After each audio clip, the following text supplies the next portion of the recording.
my disco balls in here. All right. Just got done riding Lake Martin. Buddy Lake.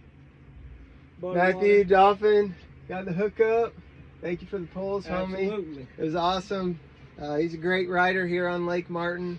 Also is a part of Russell Marine Real Island. So anything literally on the west side of the lake, he's your guy.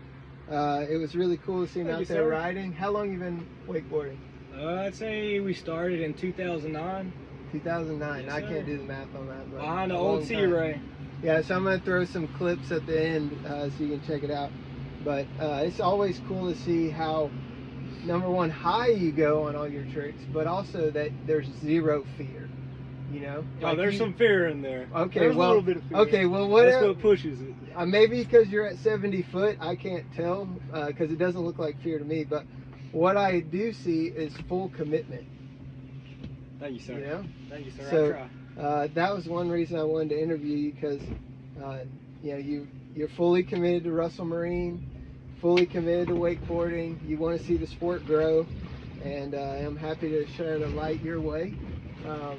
And you know, it's been really cool to see you kind of take on this side of the lake. You are the homie. If anybody on Lake Martin sees a wakeboarder, they automatically think that it's you. And I know that. I hope so. Me or maybe Colby. No, I don't ride out here that often, dude. But to wrap up this interview, you know, I put him on the spot. He didn't know this was going to happen until 45 seconds ago. Until he pulled out the tripod. Yeah, pulled out the tripod. He's like, "What's that thing?" I'm like, "I'm about to show you." So, I don't know how significant the date was for you, but October 18th. Does that date ring a bell? Before Halloween. Yeah. No, sir. So that was the last time that we wakeboarded together. That's a hot second. It was. I guess that was fall, though. Yeah. So it was fall. It was kind of the putting the cap on the season for me. I know that the water was going to be drained. And that day, it just felt so significant. You know what I'm saying? Like, we had so much fellowship in the boat. All the homies were here. Everybody was trying to get better. Everyone had something else going that they could have been doing. You know, it was everybody in the boat that was very important and really cool. And that day stuck with me after that. And at first I didn't understand why it stuck with me. You know?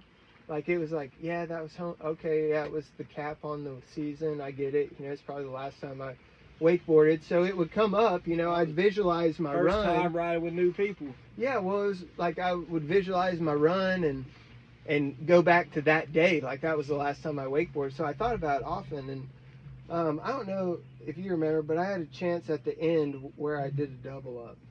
Right? Absolutely. It's one of my favorite videos. Right. Well, I missed the Took double a up. slapper on Dude, it was a good slapper. Yeah, so I got back in the boat afterwards, and you guys were, you know, cheering me on, and were like just so stoked that I was still willing to put my body through that. And when I did, I wasn't thinking about putting my body through that. All I was thinking about was landing it. Right, and I guess that's what got me to that point. But yeah, and you know, after I got in the boat, I was talking to you guys about living life to the fullest, and you know, I'm 32 years old, and something could happen to me on the way here or on the way there or falling down the stairs, you name it.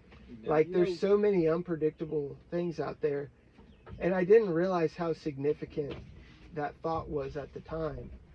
And fast forward to the beginning of this year, and before I go any farther, I want you to know that I've been praying for you. Thank you, sir. And I've been praying for your family. Thank you, fella. And my heart, like, it just hurt so much. And I have to tell you this. January 2nd, on the way up to West Virginia on a youth trip. So I'm chaperoning a youth trip to go snowboard. I was like, I just want to get in my Bible and I want to journal, and that's what I'm going to do. Every day I'm going to try to get in my Bible in the morning and journal and see what God has for me, see if he can guide my steps. And I stopped my journal and I opened up Facebook. And what I literally saw broke my heart. And it was your brother. And it tears me up. And I'm not going to cry. It has sparked my testimony. Because the first thing that I thought about, I had a chance to share Jesus with your brother. All I had to do was take that conversation one step further. And it was, yeah, I'm living life to the fullest, but here's why. Because in John 10:10, it says the thief comes to steal, kill, and destroy. But God has come that we have life and have it to the fullest. And I believe in Jesus, and I think you should too. And I think he does.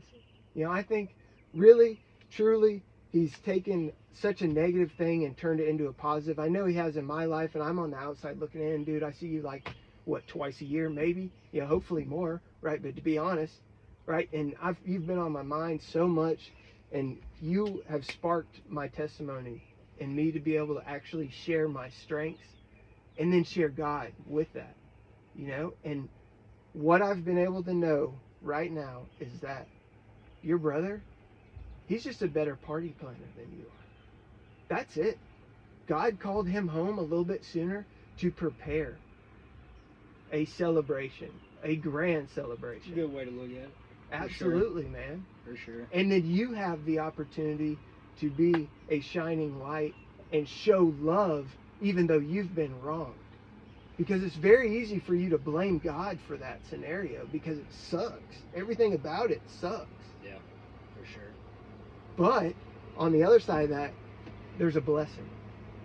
And you are that blessing, man. And you're definitely that blessing for me today.